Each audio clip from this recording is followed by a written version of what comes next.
Hi, what's up you guys? Welcome back to Emma J Views. What was that? I don't know. Today's gonna be a fish video, a little education video for you guys about bettas. I'm basically gonna be covering all their necessities, their water parameters, what they eat, what you need for their tank. So this is my betta tank. I have two bettas and it's divided because if you guys didn't know, betta fish do fight. They're very territorial, too territorial if you might say, and they'll fight to the death. They are called Siamese fighting fish for that reason. They'll fight to the death until there is only one left alive. So it's recommended to only keep one betta fish. To get right into what you'll need for the tank, I just got a package in from Amazon today. I'm gonna do a little unboxing for you guys.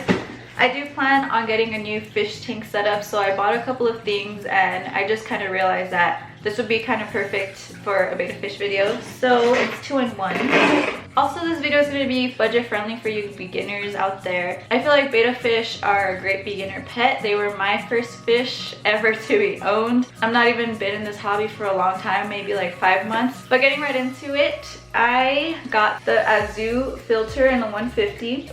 So when you first unbox the filter, it does come exactly as you see here. You open it inside and there's an extra little component here for the filter to attach at the bottom. This right here is to adjust the speed of the flow, and of course the cap. I do have a 10-gallon and a betta fish should not be kept anything less than 5 gallons per betta fish. It's written all in Chinese, but I'm guessing it's like 10 to 20 gallons worth of tank. So I got this really good filter. It's one of my favorites. I already own one of these and I'll do a little comparison between both. It attaches smoothly to the back of your filter. And as you see, it's not starting. So what I usually do is I get a water bottle and just start pouring water inside until it gets to the very top when it starts overflowing.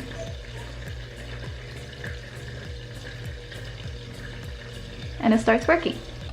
So showing you guys on this filter now. So this is my old filter. As you can see, it's still perfectly fine. But if you can tell right here, a bunch of algae has built up. And it's a really hard place to clean. So I would recommend getting something that could clean that, like a tube. Something like a tube shape that scrubs. I don't know what that is. If you guys know, please let me know, because I need one. So the reason why I like this filter is because you can adjust the flow rate of the water coming out, and betta fish love little to no water movement in their tanks, but a filter is still recommended because you still need to filter the tanks so it won't get dirty, of course. This one does come with a sponge filter, an inlet sponge, and a sponge and cartridge for the filtration, for the inside of the filtration. And the cartridge will only last you 1 week the most. It gets super dirty. Yes, you could keep on using it, just wash it out, but for the most part it's not going to last very long. So a tip for you guys that I did is use the pre-filter medium by Biomax. Pre-filtered Biomax media, and what this does is it just extends the media life, and you just wash these little guys all over again. You can put them back in and they still work as any new cartridge media that you would buy at the store, which are really expensive, by the way. And this also helps by keeping beneficial bacteria inside, and you know, it's just a way to save money as well. But as you can see, this media is very dirty. I've had it for 3 months. And I just kept on washing it, reusing it, and it's just no good anymore. So I'm gonna go ahead and replace that, throw it in the trash. And I'm just gonna replace it with these new Biomax filtration that I got. Right here, there's a little space in back of the sponge, and I'm gonna keep that. You can just rewash it and it comes back perfectly clean. And I'm just gonna put the Biomax at the back because there is space for it. For this one, it comes with a cartridge, so I'm just gonna use it for now because it's brand new. I'll probably last like 1 week, 2 weeks, and after that I'm gonna go ahead and put the media that I bought, because why waste a perfectly new cartridge, you know? I got it for free basically, so I'm gonna use it. These two products I got from Amazon, and I recommend buying things online because they're way cheaper out there. The filter was only $10 and the Biomax media was only $3, and that's like a steal, because in stores a filter like this can go for easily $20 to $30, and the Biomax, I've seen it for like $5 for a little cartridge like this. So go to Amazon. I'll put the links down below, of course, so you guys can see which ones I got exactly. And I'm just here to save you guys money, you know, and get you really good things for your tank as well. So the next thing that's going to be crucial for your betta fish is to have a heater. I picked up this Aqueon 50-watt heater from Amazon again, and this easily goes for $25 at your local pet stores. And I got mine for $7, which is amazing. And I already own one of these, of course. It's in this one. This is for my new tank that I'm gonna set up real soon. I've had it and it works awesome. I used to have one that was like $10 from the pet store, and a lot of people told me that wasn't really a good heater. And of course I had to learn the hard way, because I bought it and I used it and I realized that it wasn't a good heater. So get this one. This one's really good. It turns off and on, and it presets to a certain temperature betta fish usually like, which is 72 to 80 degrees, nothing more, nothing less. And it doesn't have a preset, like you choose what temperature it has, but mine usually stays at around 75 degrees like all the time. And if the water gets too hot, it'll shut off. If it gets too cold, it'll turn back on. So it's a really good heater, and I would recommend it 100%.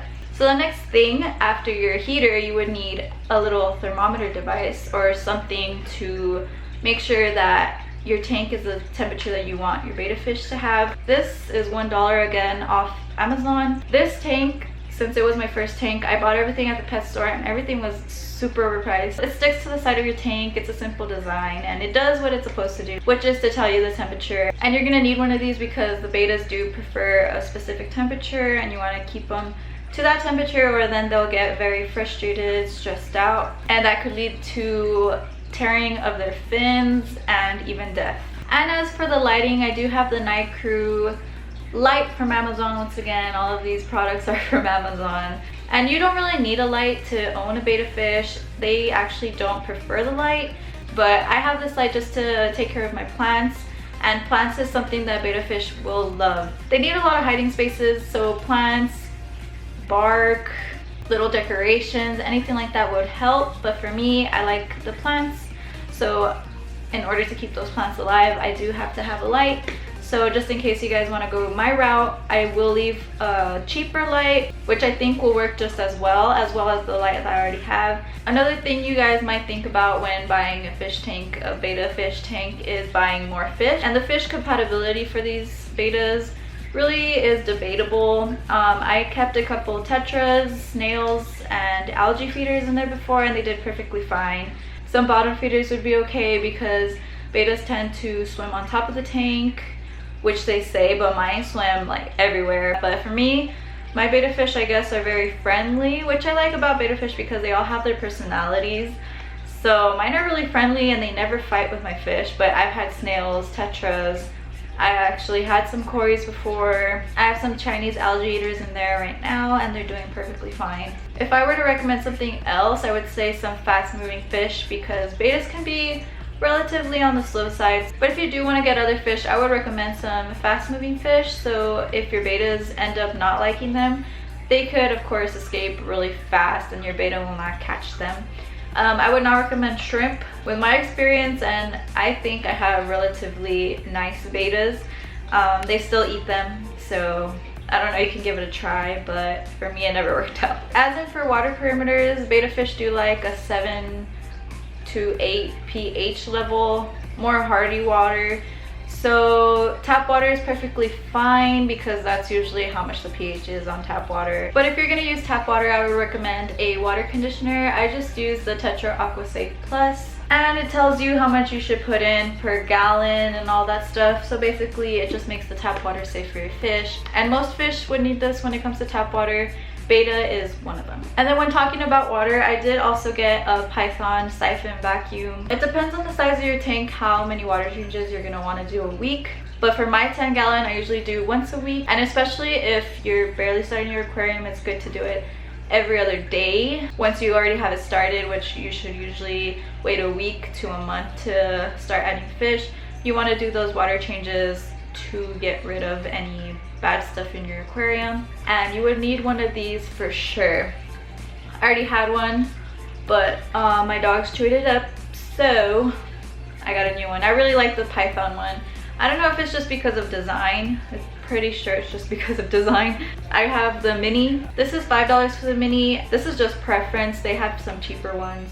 As for fish food, I have the Omega-1 fish food. I'm sorry, it doesn't have the label or anything, but it comes with a little spoon, you see it?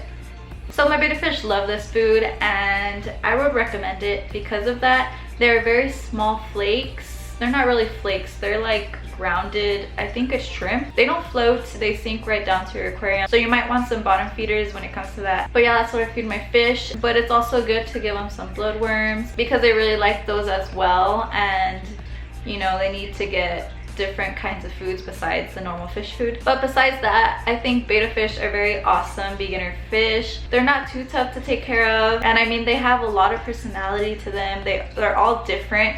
I have a very friendly active one and a very friendly shy one over there, and as long as you provide them with all of these things that they really need, they will be happy in your tank and will live for a long time. How long do betta fish live? 3 to 5 years. And as long as you provide all of these things, they'll live to 3 to 5 years, which is their normal lifespan apparently. So thank you guys so much for watching. If you guys want to see more of these videos, of course leave a like so I know that you guys enjoyed them, and subscribe to my channel because I do post a lot of videos like this. Actually, I don't. I just got into the hobby and I'm barely posting fish videos. I posted some fish videos like a year ago, but that was me as a very beginner noob. I began this YouTube video showing you guys all the mistakes that I made while in the fish hobby, which is probably not a good thing, so don't go watch those videos. But do subscribe so you can see my new videos in the fish hobby, and of course I think I'm better now than I was before. And of course you just keep on getting better by learning and learning from your mistakes. So I hope this video helped, and I hope I'll be seeing you guys in the future. Thank you guys so much for watching. We'll catch you in the next one. Bye!